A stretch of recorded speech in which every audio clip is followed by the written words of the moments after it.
Africa का सबसे iconic landscape savanna.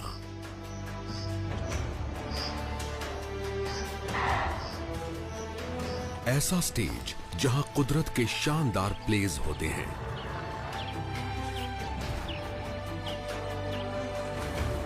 ये जगह बिग 5 के लिए जानी जाती है, पर यहां कुछ ऐसे जीव भी रहते हैं जिन्हें पहचानना हमारे लिए मुश्किल है। शिकारी से शिकार तक इकोसिस्टम का ऐसा साइकिल जहां छोटे से बड़े जीव तक एनर्जी फ्लो होती रहती है।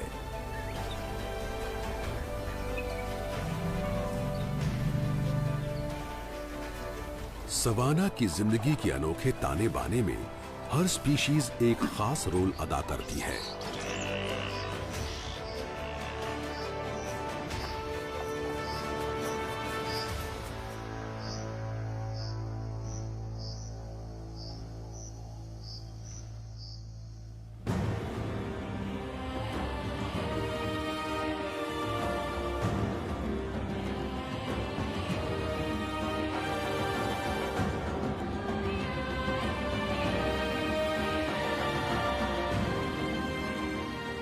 Wild life icons. अफ्रीका में सबसे ज्यादा थॉर्न बुश सवाना पाया जाता है। घास के ऐसे विशाल मैदान जो कॉन्टिनेंट के करीब आधे इलाके पर फैले हुए हैं। सवाना 3 करोड़ स्क्वायर किलोमीटर पर और 27 अफ्रीकन देशों पर फैला हुआ है।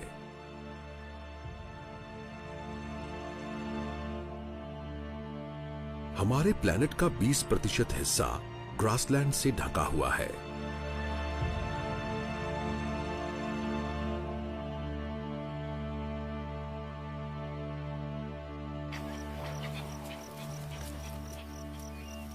हैरानी की बात यह है कि सवाना में और कुछ नहीं बल्कि सीधी सादी घास ही उगती है। साउथ अफ्रीका के सवाना में घास की कई किस्में पाई जाती हैं। कई नाजुक पौधे जो पूरे इकोसिस्टम का पेट भरते हैं।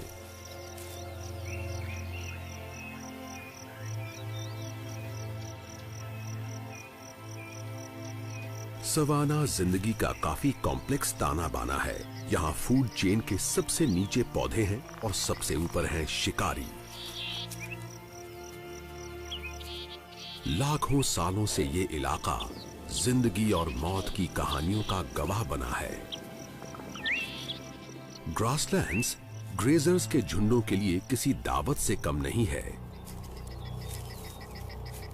और उन कार्निवोर्स के लिए भी जो उनका पीछा करते हैं।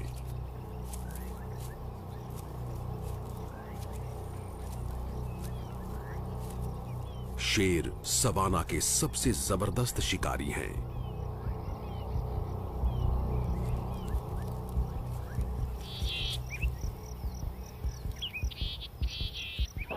आहट सुनते ही इम्पाला छिपने के लिए भागता है, पर शेर छिपकर हमला करने में एक्सपर्ट है। शेरनी की साथी भी उसकी खुशी में शामिल है। ये मिलीजुली कामयाबी है। ज्यादातर शिकारों में इन्हें खाली हाथ ही लौटना पड़ता है। प्राइड शिकार को देखकर फूला नहीं समाया।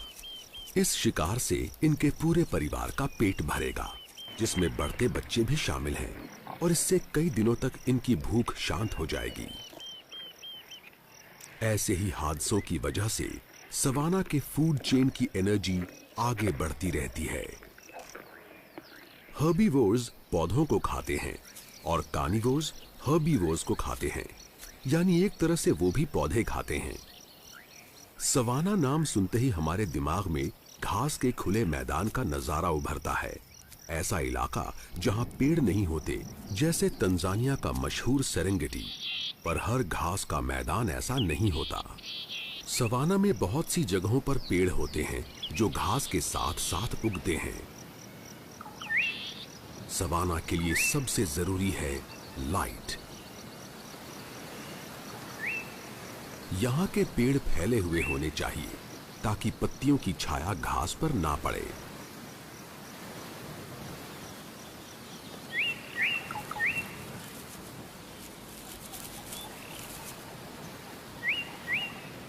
बाकी की जरूरी चीजें हैं साल भर की गर्मी और गर्मियों के मौसम में टेम्परेचर का और बढ़ जाना,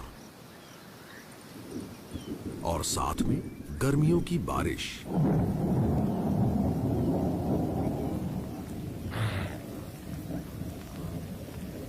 घास को फलने फूलने के लिए 50 सेंटीमीटर से ज्यादा बारिश की जरूरत होती है। और हां, हमें भूलना नहीं चाहिए कि जब जीव आकर सवाना की घास चरते हैं तो उसी चरने से नई घास को और उगने का मौका मिलता है।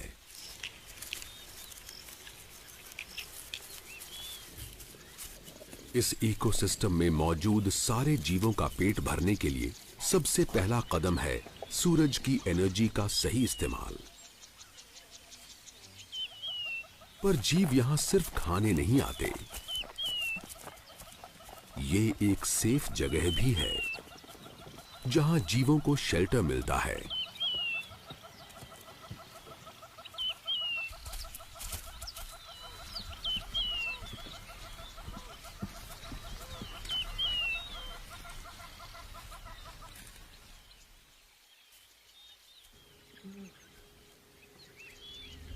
पर सारे जीवों में जो इस इलाके के लिए सबसे ज्यादा जरूरी है वो है हाथी।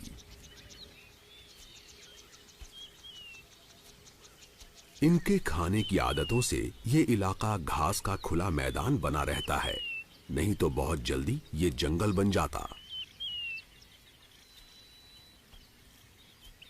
हाथी करीबी रिश्तेदारों का झुंड बनाकर रहते हैं और उन सब की मुखिया भी फीमेल ही होती है। वो इस इलाके का चप्पा चप्पा जानती है और खाने की सबसे जरूरी जगहों को भी पहचानती है।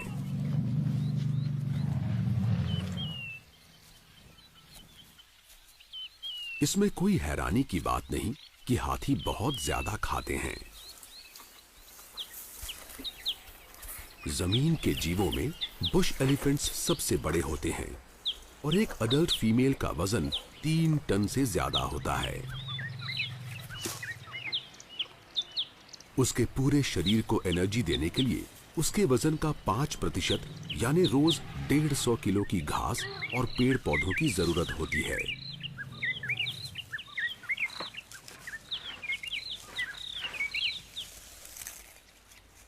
हर दिन हाथी दिन के 16 घंटे घास, झाड़ियां, यहां तक कि एक पूरा पेड़ भी खाने में बिताते हैं।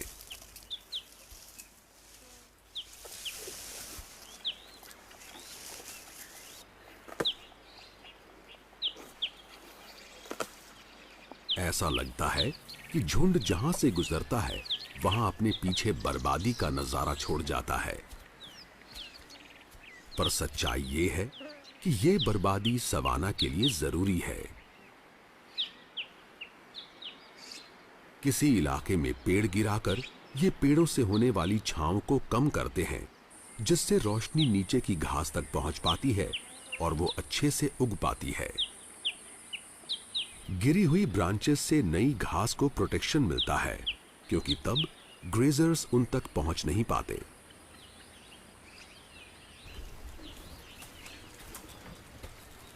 इस तरह नई घास उगती है और हैरानी की बात यह है कि बर्बाद हुए पेड़ों का भी फायदा होता है।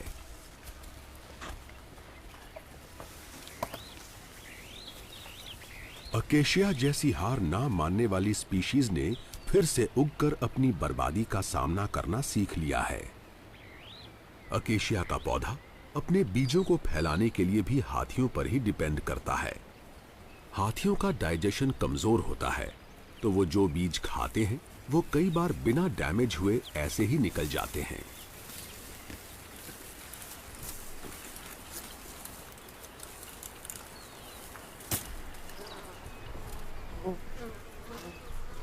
इनका डंग मिनरल से भरा होता है, जो अकेशिया बीजों के उगने के लिए परफेक्ट खाद का काम करता है।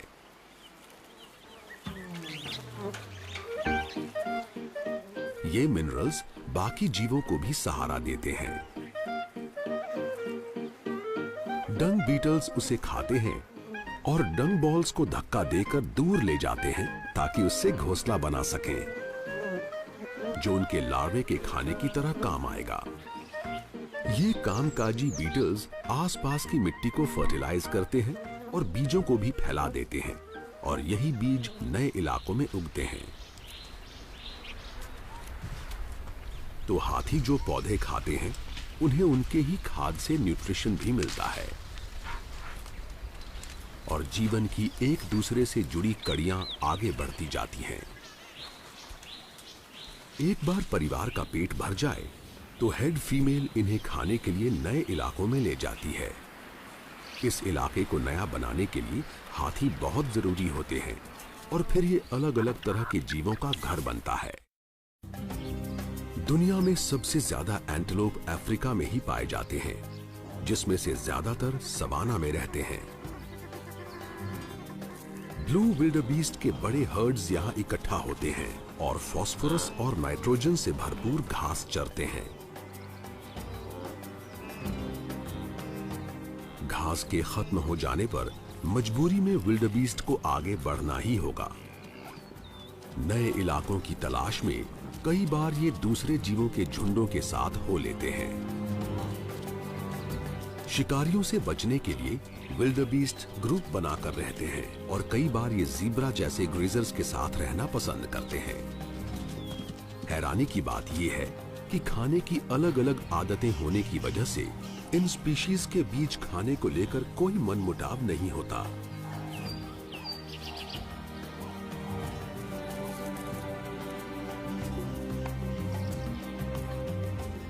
साल के ज्यादातर वक्त खाने की कोई कमी नहीं रहती, पर अब हालात बदल रहे हैं।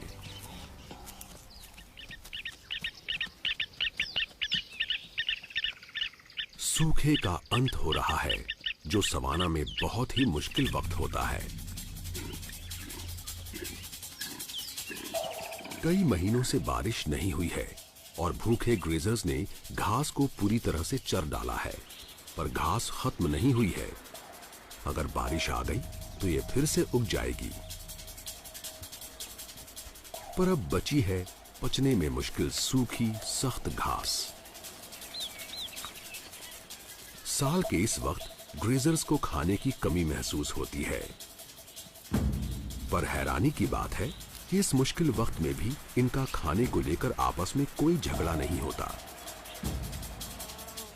सवाना की जिंदगी का राज है मिल बांटकर खाना, पर मुकाबले की वजह तो कुछ और ही है।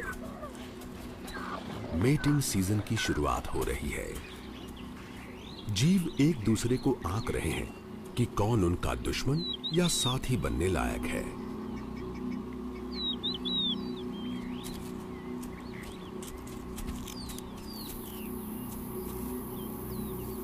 शिकारी कमजोर जीवों को चुन रहे हैं, और स्कैवेंजर्स बचा खुचा पाने की उम्मीद में चक्कर लगा रहे हैं।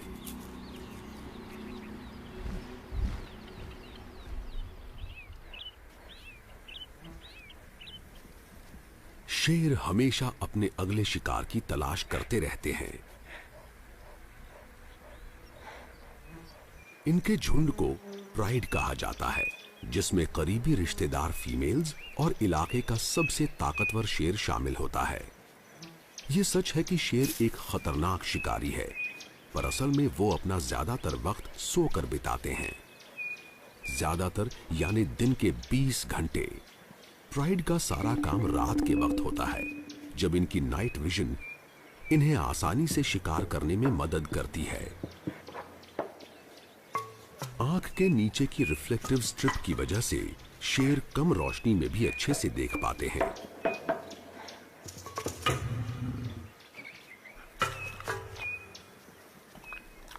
पर अभी तो ये कम से कम काम करेंगे। पेड़ की ठंडी छांव की वजह से फैमिली आराम से रिलैक्स कर सकती है।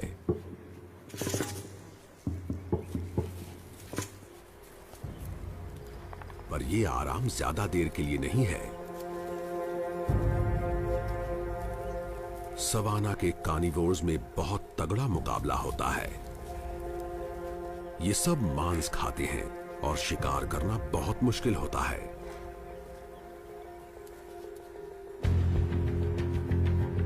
प्राइड में ज्यादातर शेरनी ही शिकार करती है।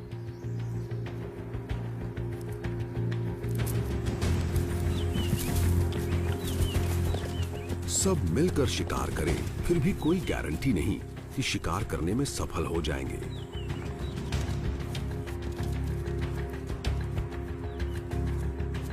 प्राइड शिकार करने का कोई मौका नहीं छोड़ रहा, इसलिए सवाना के जीवों को बहुत संभल कर रहना होगा।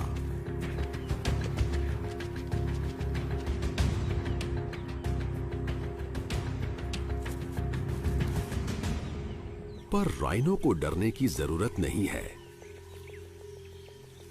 सवाना के कई ग्रेजर्स की तरह ये भी घास के एक्सपर्ट हैं। इनके पास इंसाइजर्स नहीं हैं, तो ये छोटी घास खाने के लिए अपने ताकतवर फ्लैट लिप्स का इस्तेमाल करते हैं और अपने विशाल मोलर्स से उसे चबाते हैं। व्हाइट राइनो दुनिया की सबसे बड़ी राइनो स्पीशीज है, जिसमें मेल का वजन करीब 2200 किलो होता है।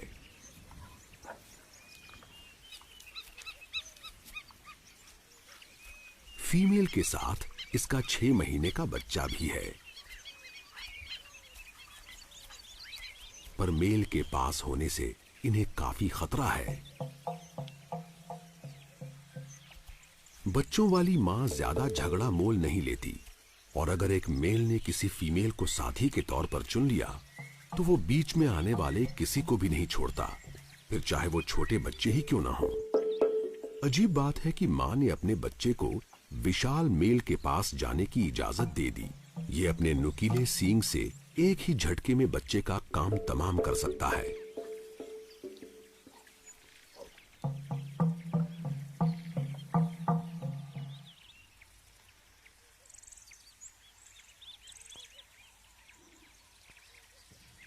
पर मेल का बर्ताव काफी हैरानी भरा है।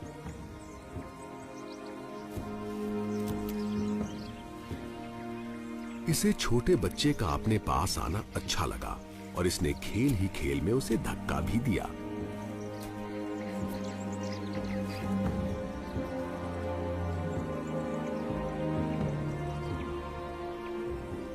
मेल्स अपनी ज्यादातर जिंदगी अकेले बिताते हैं, पर कभी-कभी अपने से कमजोर मेल्स को अपने इलाके में आने भी देते हैं।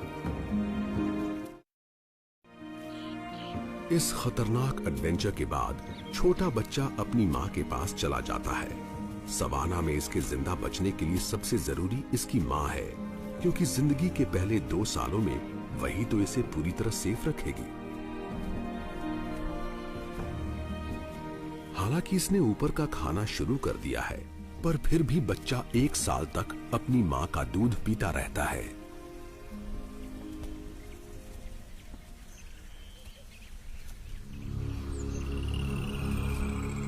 चूंकि ये बड़े, मोटी चमड़ी वाले और हथियारों से लैस जीव होते हैं, इसलिए एक अडल्ट राइनो का कोई नेचुरल शिकारी नहीं होता। पर कभी-कभी बच्चे शेरों का शिकार बन जाते हैं। राइनोज की विजन कमजोर होती है, तो वो दूर मौजूद खतरे को भांपने के लिए अपने तेज कान और सेंस ऑफ स्मेल पर डिपेंड करते हैं।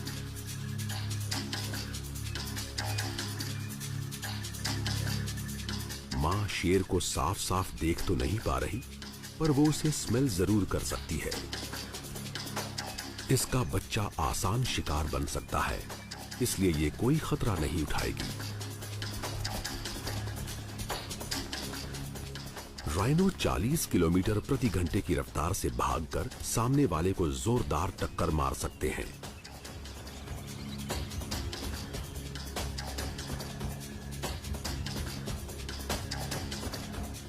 एक बड़ा मेल लायन भी फीमेल राइनो की ताकत के आगे कुछ नहीं है। आखिरकार बच्चा अपनी मां के साथ और मां की प्रोटेक्टिव इंस्टिंक्ट्स की वजह से आराम से दूध पी सकता है। शेर का एक पसंदीदा शिकार है बफलो। छोटे बच्चे बहुत ही आसान निशाना होते हैं। बच्चे तो बच्चे, बड़े भी इनका शिकार बन जाते हैं। खुद को प्रोटेक्ट करने के लिए बफलो बड़े झुंड बनाकर रहते हैं। ये मेल्स और फीमेल्स की हर वक्त बदलने वाली कॉम्प्लेक्स सोसाइटीज होती हैं।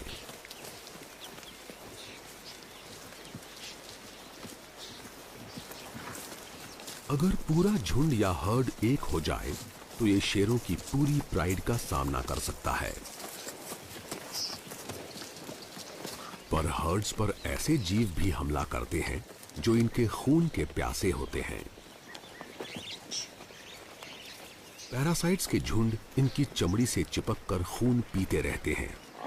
इनके तेज नुकीले सींग इन कीड़ों के डंक से इन्हें नहीं बचा सकते।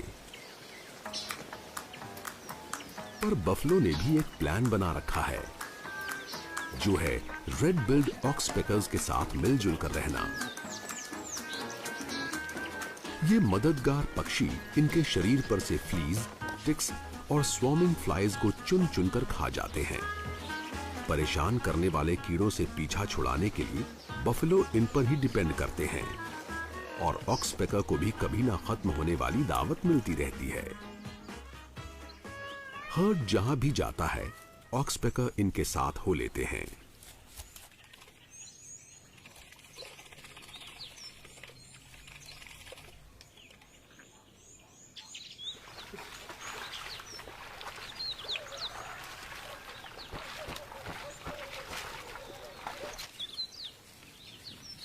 झुंड बनाकर रहने के अपने फायदे भी हैं और नुकसान भी।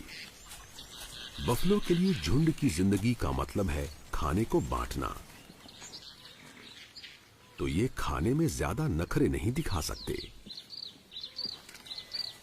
सवाना में ज्यादातर घास ही मिलती है, पर बफलो के लिए कुछ खास डिशेस भी मौजूद होती हैं। विशाल जीव होने की वजह से ये सवाना की झाड़ियों के ऊपर तक पहुंच पाते हैं।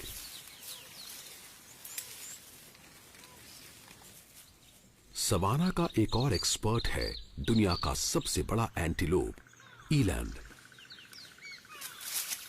मेल्स इंसान जितने लंबे होते हैं, यानी कंधे से नापा जाए तो इनकी लंबाई 5.2 फुट होती है, पर ये किसी इंसान से 10 गुना ज्यादा भारी होते हैं। बफलो की तरह ईलैंड भी घास और पत्तियां दोनों खाते हैं, और जो अवेलेबल होता है उसके मुताबिक ये डाइट बदल लेते हैं।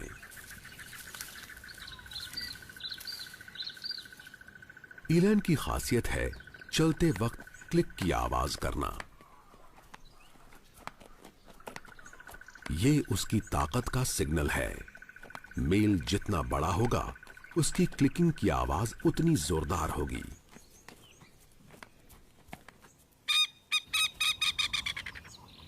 सवाना का एक और एंटीलोप बहुत ही छोटा और चालाक है, और शायद ये सबसे शानदार भी है, कूडू। ये छिपकर रहना पसंद करते हैं और कभी कभार ही खुले में दिखाई देते हैं। सवाना के कई शिकारियों के शिकार कूडू के पास पट्टियों वाला कोट होता है, जो उसे आसपास के इलाके में कैमोफ्लाज कर देता है।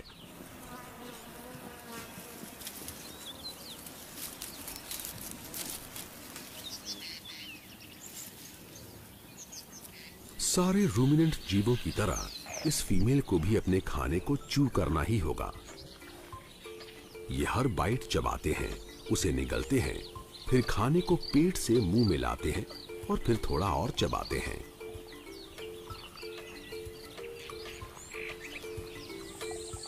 दूसरी बार चबाते वक्त जीव के पेट के बैक्टीरिया पत्तियों में मौजूद सेलुलोज को ब्रेक करते हैं।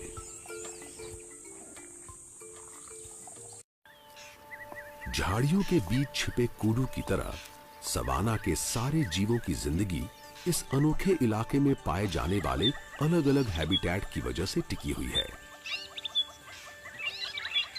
सवाना दुनिया के सबसे रिच बायोम्स में से एक है। इसमें मौजूद हैं अनोखे पेड़ पौधे। कुछ इलाकों में तो पौधों की 5000 से ज्यादा स्पीशीज देखने को मिलती हैं। सवाना में पेड़ों की कई किस्में पाई जाती हैं, जिसमें एक है ताकतवर अकेशिया। सिर्फ सवाना में पाई जाने वाली इस स्पीशीज को ना सिर्फ हाथी खाते हैं, बल्कि ये एक और मशहूर आइकन का पसंदीदा खाना है। हम बात कर रहे हैं दुनिया के सबसे लंबे जीव जिराफ की।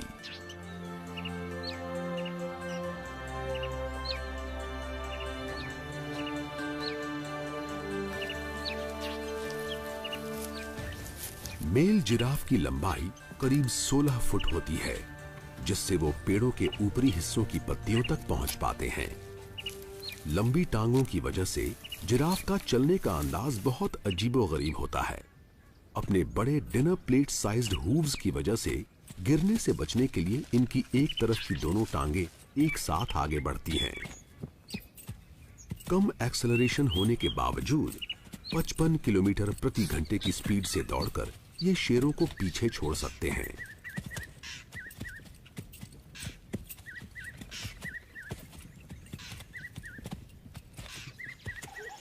इनकी हाइट की वजह से ये दूर से आते शिकारियों को देख पाते हैं और साथ ही पेड़ों के ऊपरी हिस्से पर लगी नरम नरम पत्तियों का मजा भी ले पाते हैं। इसका मतलब खाने के लिए कम हाइट वाले जीवों और इनमें कोई मुकाबला नहीं होता।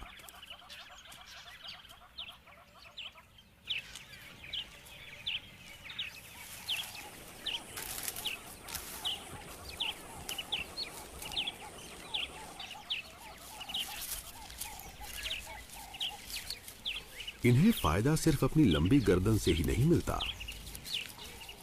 इनके पास एक फ्लेक्सिबल 45 सेंटीमीटर लंबी जबान है, जो उनकी पहुंच को और बढ़ा देती है। अकेशिया के कांटे भी इन्हें रोक नहीं पाते। फिर भी पेड़ पूरी तरह से जिराफ की दया पर नहीं होते। अकेशिया बहुत ही अमेजिंग तरीके से अपनी रक्षा करना जानता है।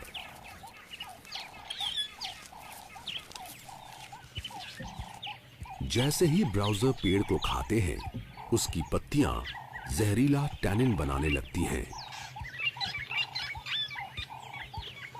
वो हवा में एथिलीन नाम का केमिकल भी छोड़ते हैं, जो करीब 140 फीट तक फैल सकता है।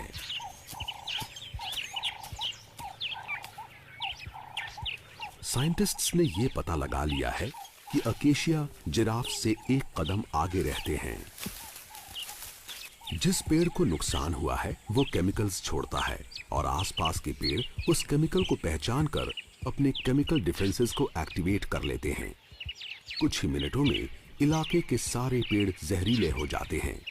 ये एक तरह की चेतावनी है जो पौधों को भूखे जीवों से बचाने के लिए इवॉल्व हुई है। पर पौधों का जहर सबसे ज्यादा बर्बादी करने वाले ग्रेजर्स के लिए काफी नहीं होता।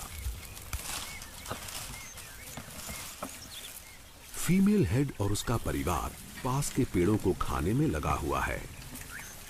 हाथी अपने खाने में टैनिन, लेटेक्स और हाइड्रोजन साइनाइड के हाई लेवल्स को सहन कर सकते हैं। ये सिर्फ इसलिए मुमकिन हुआ क्योंकि ये मौसम के हिसाब से अपना खाना बदल लेते हैं और बारिश के बाद फिर से घास पर लौट आते हैं। सवाना की फूड चेन में हर जीव ने अपनी जगह के हिसाब से बदलाव लाए हैं।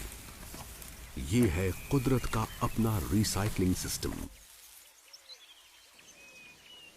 जहां बर्बादी का मकसद है नई जिंदगी को जन्म देना।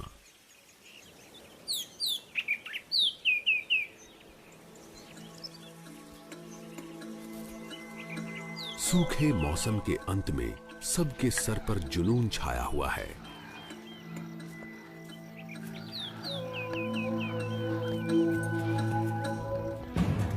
मेटिंग की तैयारी में विल्डबीस्ट ने पूरे इलाके को बांट लिया है।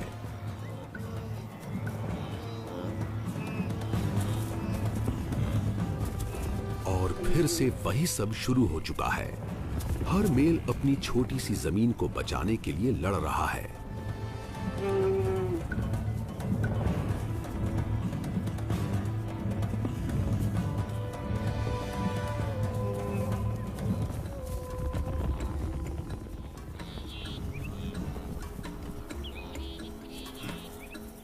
अगर ये अपने इलाके को बचा सका और अपनी फीमेल्स को सेफ रख सका तो इसे मेटिंग करने का मौका मिलेगा। बफलो के झुंड में भी अपनी पोजीशन के लिए झगड़ा हो रहा है। मेल और फीमेल दोनों को सींग होते हैं, पर सिर्फ मेल्स के सर पर भारी भरकम सींग होते हैं जिसे बॉस कहते हैं।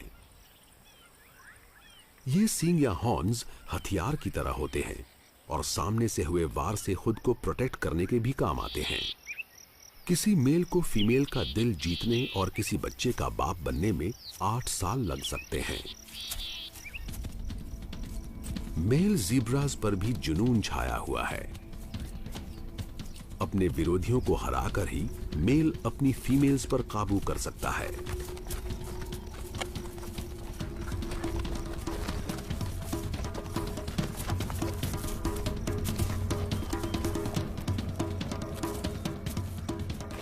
अगर कोई चैलेंजर ये लड़ाई जीत गया तो सारी फीमेल्स भी उसकी हो जाएंगी। दांव पर इतना कुछ लगा है कि कोई भी मेल पीछे हटने को तैयार ही नहीं है।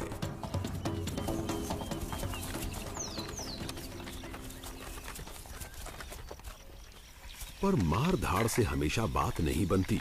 इनके आकार और नुकीले सींगों के बावजूद इलैंड बहुत पीसफुली रहना पसंद करते हैं और मुकाबला करके ही मेल की ताकत का फैसला नहीं होता, वो होता है एक खास सोशल स्ट्रक्चर से।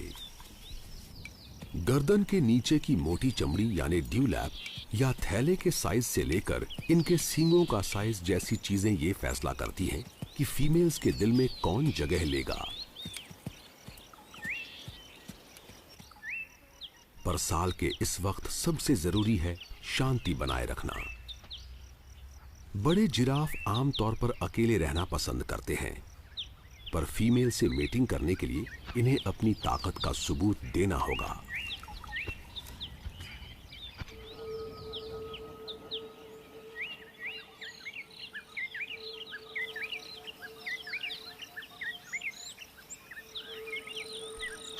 ये फैसला करने के लिए कि ज्यादा ताकतवर कौन है, इनके बीच होगा एक नेकिंग कॉन्टेस्ट।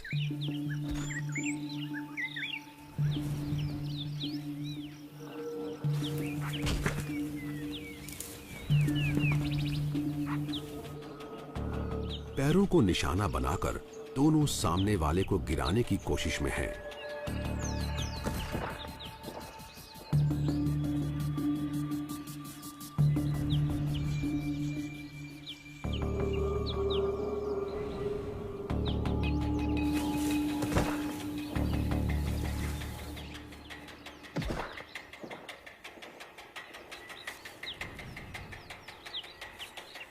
मेल की लंबी ताकतवर फ्लेक्सिबल गर्दन से जुड़ा 30 किलो का सर किसी बड़े हार्ड बॉल जैसा है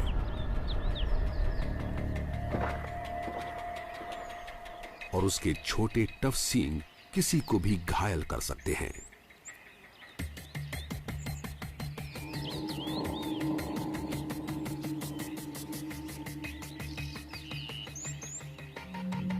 जिराफ का मुकाबला आधे घंटे तक चल सकता है और इनसे ये काफी बुरी तरह घायल हो सकते हैं। कभी कभी इनके जबड़े और गर्दन टूट जाते हैं, पर इन झगड़ों में कभी कभार ही किसी की मौत होती है।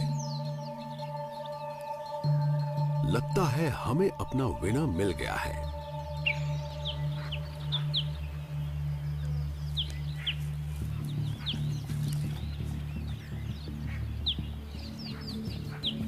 सर ऊंचा उठाए ये फीमेल का दिल जीतने की पूरी कोशिश कर रहा है ताकि ये अपने चैंपियन जीन्स अगली जनरेशन को पास कर सके।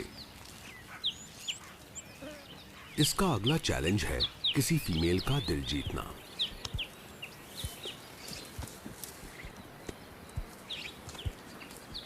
मेल जिराफ जैसे जैसे बड़े होते जाते हैं उनका रंग गहरा होता जाता है। ये एक जवान मेल है और लगता है इसे ऐसी फीमेल मिल गई है जो इसकी साथी बन सकती है। पूंछ हिलाकर वो बता रही है कि उसे भी वो पसंद है, तो अब मेटिंग के मौके तगड़े हैं।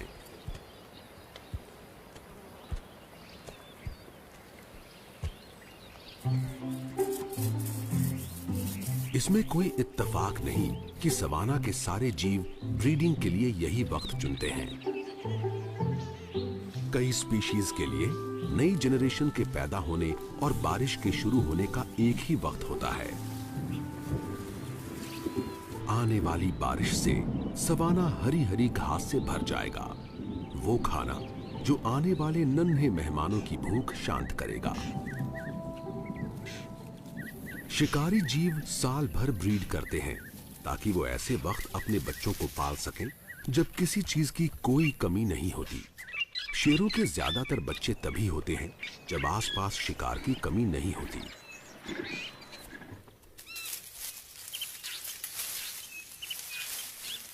बाकी मेल्स के साथ मुकाबला करके इस ताकतवर मेल ने फीमेल की प्राइड पर हक जमा लिया है। इलाके पर अपनी सेंट मार्किंग के जरिए ये अपने कंपेटिटर्स को वार्निंग भी दे रहा है।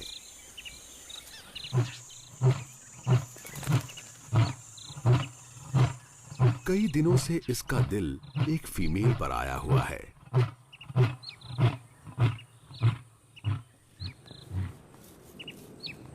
पिछले 48 घंटों से दोनों प्राइड से अलग होकर एक अकेली जगह पर आ गए हैं और ये लगातार हर 15 मिनट में मेट कर रहे हैं।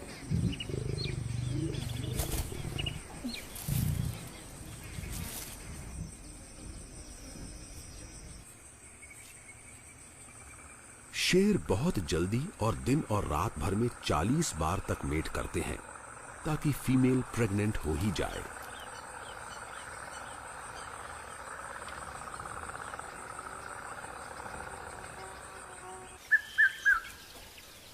बाद में फीमेल अपनी प्राइड के पास वापस लौट जाती है। अगर वो प्रेग्नेंट हो गई है तो 3 महीने में बच्चों को जन्म देगी।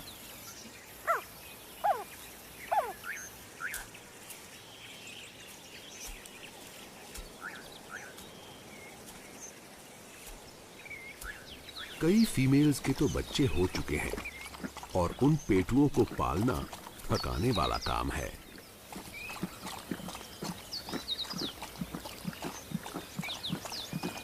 प्राइड में फीमेल्स अपनी ब्रीडिंग के वक्त का इस तरह तालमेल बिठाती हैं ताकि वो मिलकर बच्चों की देखभाल कर सकें और उन्हें दूध पिला सकें। एक ही उम्र के बच्चों के जिंदा रहने के मौके ज्यादा होते हैं क्योंकि एक ही साइज के होने की वजह से सबको बराबरी से खाना मिलता है। 11 महीने के होने पर बच्चे बड़ों के साथ शिकार पर जाना शुरू करते हैं। तब तक इन्हें अपनी मां की वॉचफुल नजरों के सामने ही रहना पड़ता है। ब्रीडिंग सीजन सारी स्पीसीज के लिए थकाने वाला वक्त होता है, खासकर सूखे के आखिर में, क्योंकि तब खाने की बहुत कमी रहती है। पिछले कुछ महीनों में हाथी लगातार सूखे इलाके से गुजर रहे हैं। साल के इस वक्त उनके खाने का 70% हिस्सा होता है पेड़ और झाड़ियां। पर हाथी ताजा घास भी खाते हैं और वो पानी के बिना बढ़ नहीं सकती। हर चीज अब सिर्फ बारिश का इंतजार कर रही है। हेड फीमेल ने हवा को सूंघा। हाथियों के सूंघने की शक्ति बहुत तेज होती है। इनके कान भी बहुत तेज होते हैं और ये दूर कड़कती बिजली जैसी लो फ्रीक्वेंसी की आवाजों को भी सुन लेते हैं। कहा जाता है कि ये सैकड़ों किलोमीटर दूर से भी आती बारिश को भांप लेते हैं।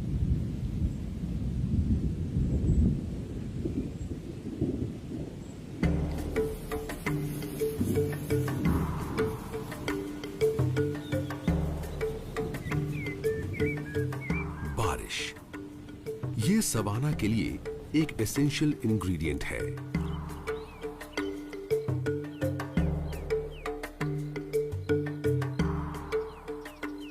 कुछ ही दिनों में गीली जमीन से पहला बीज फूटकर बाहर निकलेगा। सवाना के जीवों के लिए ताजा खाना तैयार हो रहा है। अब हर जगह नई शक्लें दिखाई दे रही हैं।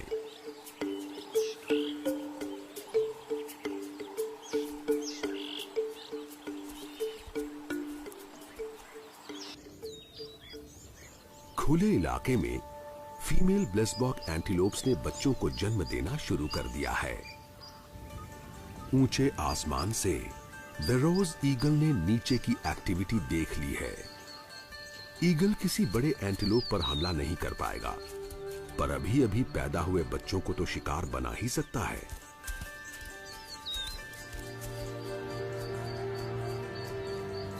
ईगल को हमला करने की जरूरत ही नहीं पड़ी, उसे वहीं फेंका हुआ आफ्टर बर्थ मिल गया और ये उसके लिए परफेक्ट खाना है।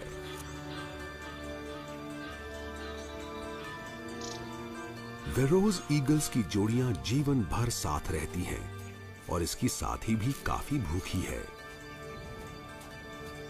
ईगल्स एक्सपर्ट हंटर होते हैं, पर मौका मिलने पर ये छोड़ा गया मांस भी खा लेते हैं और इस तरह ये सवाना फूड चेन की बहुत ही जरूरी कड़ी का काम करते हैं और सारे न्यूट्रिएंट्स को रिसाइकल करके चेन में वापस शामिल कर लेते हैं।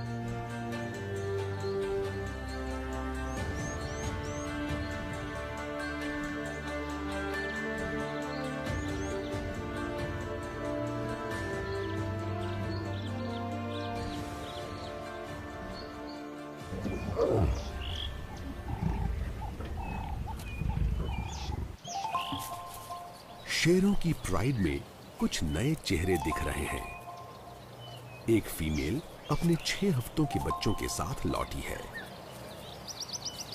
अभी तक ये बच्चे अपनी मां के साथ अकेले डेन के अंदर थे, पर अब ये अपने पूरे परिवार से मिलने के लिए तैयार हैं।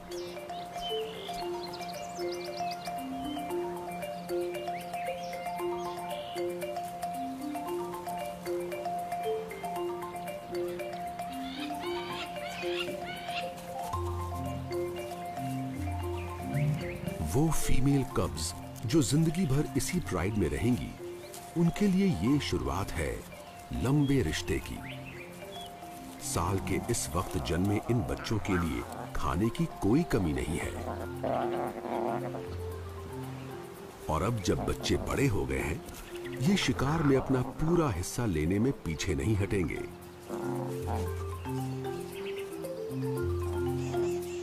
कुछ वक्त में मां बच्चों को शिकार करना सिखाएगी और ये भी कि सबसे ताकतवर शिकारी कैसे बना जाता है, पर अभी तो ये आजादी से खेल सकते हैं, घूम फिर सकते हैं।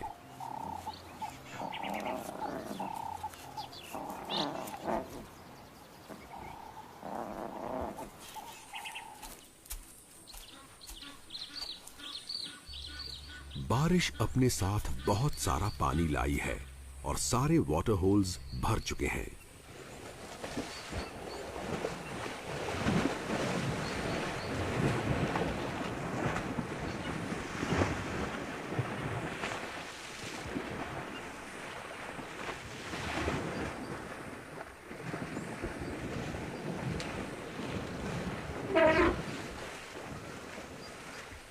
हाथियों को गीला होना बहुत अच्छा लगता है। फीमेल हेड और उसका परिवार एक रिलैक्सिंग बाथ ले रहे हैं।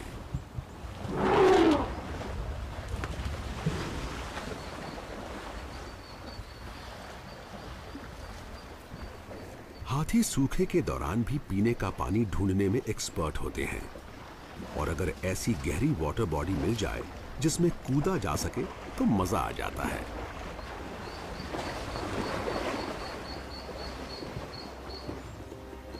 नहाना हाथियों की साफ सफाई का जरूरी हिस्सा है, जिसमें डेड स्किन और पैरासाइट्स को हटाने के लिए पेड़ों से रगड़ना भी शामिल है। पूरी फैमिली साथ मिलकर सफाई में जुटी हुई है।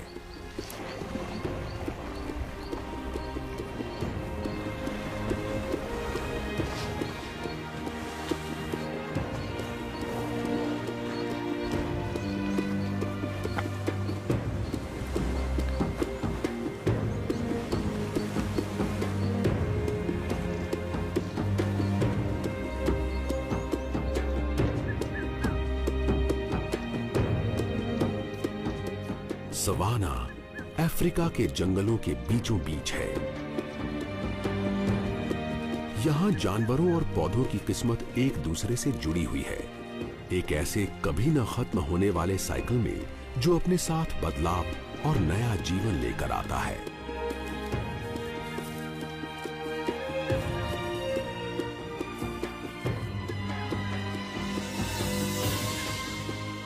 हरा भरा हो चुका इलाका